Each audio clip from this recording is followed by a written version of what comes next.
Hey, what's going on? If you want to get a complete system that makes melting fat easy and is 100% automated, then I want you to go to the link that's on the bottom of your page right now. YouTube doesn't let me make that link clickable, so you're actually gonna have to type it into your browser, or I also put the copy of the link in the description, so you can click on that or type it into your browser. All right. For now, enjoy the video, and after you're done with this video, make sure to go to that link to get a complete fat melting system. So knowing those little tips about eating food and eating certain types of food is really going to take you to the next level. For example, right now we're going to teach you about carbohydrates, and there's different mindsets and thoughts on, carbs are bad and carbs are good, and what carbs are bad. But we're going to give you those little tips about which carbs to eat, and it's really going to take you to the next level, because the difference from losing 1 pound a day and losing 5 pounds a week is very small. And we're talking about eating this kind of bread and that kind of bread, and eating this kind of pasta and that kind of pasta, and that's going to be a difference in your calorie intake, how you feel, how you look, and the progress you make. Yeah, and like everything else, every other macronutrient, whether it's fats or proteins or carbs, which is what we're going to talk about in this video, there's a spectrum to it, right? So there's the ideally what you want to do, and then you can get progressively worse. So we're going to give you exactly the best decision to make possible for the carbohydrates, and then if you really want to melt fat as fast as possible, you obviously would make all the decisions closer to the good side of the spectrum, and obviously stay away from the bad spectrum. So carbs, like fats, there's different kinds of carbs. There's really a bunch of different classifications, but we don't want to get too technical on it. So we're really just going to break up carbs into simple or complex carbs. Now, the difference between simple and complex carbs is how fast they get digested by your body and turn into sugar. Right? So simple carbs are really quickly turned into sugar. Your body can use them for energy instantly. The simple sugars, things like just normal sugar that you would have in a candy bar, or sugar that you would have from baking a cake or whatever. That sugar your body can instantly turn to sugar, and it gets processed and into your bloodstream very, very quickly. So what happens when you eat simple sugars is that insulin gets released, and insulin is the hormone that takes the sugar and actually transfers it to your fat cells. That's actually what makes you fat. That's why sugar makes you fat, because it spikes insulin, and it actually transfers all those calories, all those things you ate, and stores them as fat in your fat cells. So what are some things we can do to stop that insulin spike? I mean, the biggest thing is to stop eating those simple carbohydrates. The simple carbs, like Alex said, they spike, and then they're processed immediately, and they go into your system really quick. But they come and go the same. They come quick and they leave quick, and it's a result of your real high followed by a really quick low, followed by that you don't want that low anymore, and you want to eat the same thing, or you want to eat those simple sugars again, those simple carbohydrates, so you can spike back up, and then you're up and down all day, and you never have that constant feel good body. Yeah. So the biggest thing is, one of the top ways that we eat those simple carbs is to stay away from white sugar. You want to stay away from pretty much, if it's white, it's bad. You want to stay away from the white bread, the white pastas, white sugar, and just anything that says simple sugar. You want to stay away from it.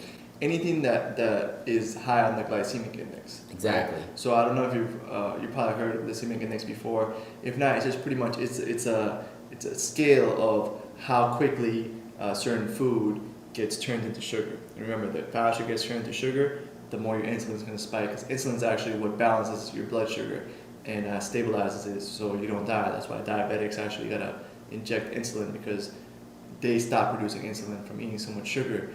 Type 2 diabetes, that is. So what we want to do is eat foods that are low on the glycemic index, that they're not going to spike your blood sugar, they're not going to spike your insulin, and they're going to give you stable energy. So what are some foods like that, Jake? Foods like that, and these are very, very important to remember. Down below, we're going to give you a big list of them. But some of the foods are like whole wheat bread, whole wheat pasta, quinoa. It's like a little grain. You can get that at a lot of your local food stores. How do you pronounce that? Quinoa, yeah. He always makes fun of me. I don't say it right. And barley, things like that. Wheat berries. Sweet potatoes are really good. It's my favorite ones. Sweet potato is very good.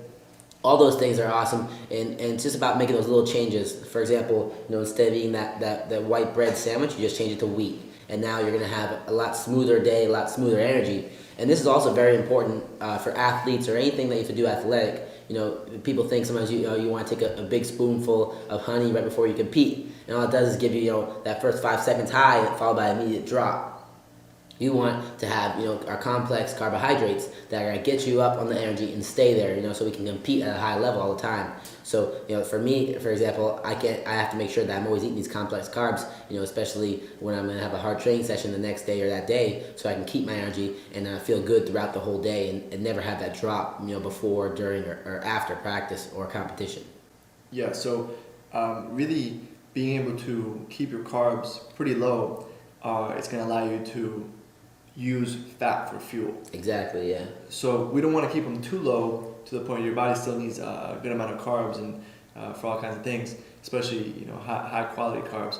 But we want to get your body in a state of ketosis, and we already have systems in this program. Yeah, so can you explain ketosis? So ketosis is just when your body starts using fat for fuel, right? When there's no more carbs in your body, there's no more glycogen in your muscle. Glycogen's energy stored in your muscles.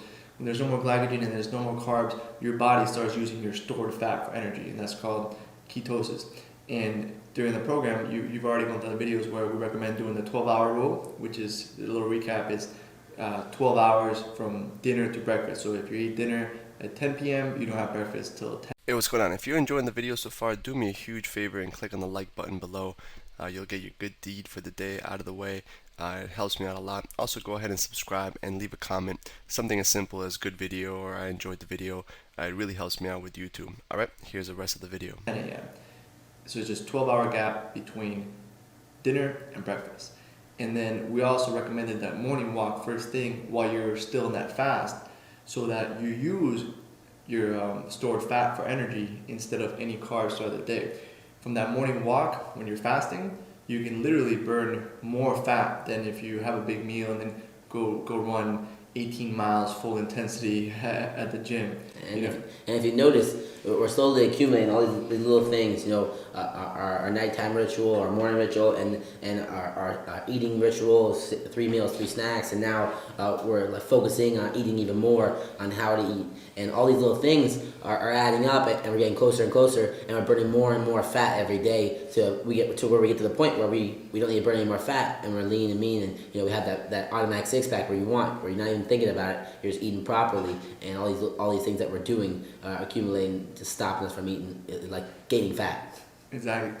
And one cool metaphor that I like to think about carbs is, some people think you should be in ketosis all the time. Some people don't think ketosis is such a good idea. The way we want to think about this is a hybrid car, right? So a hybrid car uses either energy from the battery, stored energy, or gas, right? So I look at gas kind of like sugars, like carbs, where it's used up quickly and you can go a lot faster in the car. But the stored energy, and it's kind of like being in ketosis when you're using energy from the battery. So during this program, we want you to be in both. And when you're doing the 12-hour rule, that fast, and you're doing that morning walk, you're going to be in ketosis. You're going to be using energy, your stored fat for energy. And then, after a workout, if you ever, if you guys, the advanced programs where we teach, more intense workout programs, that's when you would want to be using, carbs for fuel. When you start doing very intense workouts, or when you start doing like Jason does, like MMA workouts where he's training for a fight, that's when you would want to switch to the carbs, because you're going to be using glycogen for energy, which is allows you to move a lot quicker, and it's good for things like sprints or just very high intense workouts. So we want to turn you into a hybrid. You don't have to choose one or the other. You're going to be able to run on both. When you're sipping on let's say you're sipping like I am right now on the bulletproof coffee, where this is pretty much pure fat. Right now I'm going to enter a state of ketosis where I'm using fat for energy and fat for fuel, and I'm not going to be using sugars, because I'm not exercising. I'm just sitting here talking, so I don't really need any simple sugars right now to function. So the biggest thing, like we're always preaching, is that you want to try to stay as far away from processed food as possible. The processed foods are going to have a lot of the simple sugars, the white sugar, and a big thing is just being conscious. Glancing at that ingredients label, and when you're looking at your foods and you see the first ingredient is sugar, a simple sugar, you really want to stay away from it. Especially high fructose corn syrup, right? Exactly. High fructose corn syrup is horrible. All you're gonna get is an immediate spike followed by 5 minutes later a crazy downer, and you're never gonna feel great. You're never gonna feel consistently strong energy throughout the day. So these little tips are gonna make the world of difference. Just switching white bread to wheat bread, and your white pasta to whole wheat pasta. And one of the reasons why wheat bread and wheat pasta are lower on the glycemic index and they don't spike your blood sugar so much is because they have fiber.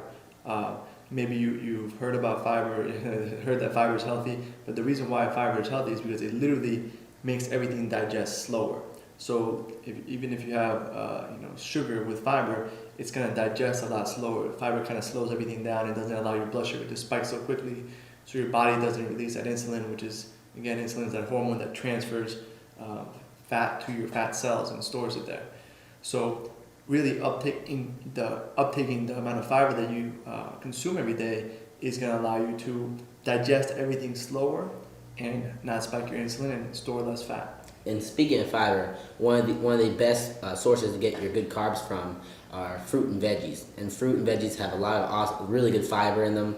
And on top of that, if you're a big juice drinker, you want to try to replace your juice with our fruits. So one glass of orange juice, a 12-ounce glass of orange juice, has about twice as much sugar than a regular orange, and the orange has so much more fiber in it. So you're getting the best of both worlds from just eating that orange compared to a glass of orange juice. And these days, the orange juice they give us is usually full of regular white sugar. So also on top of the little things we gave you, like the whole wheat pasta and what do you say, the quinoa, Quinoa. Yeah, you want to replace your carbs with fruit, and veggies are a really good source as well.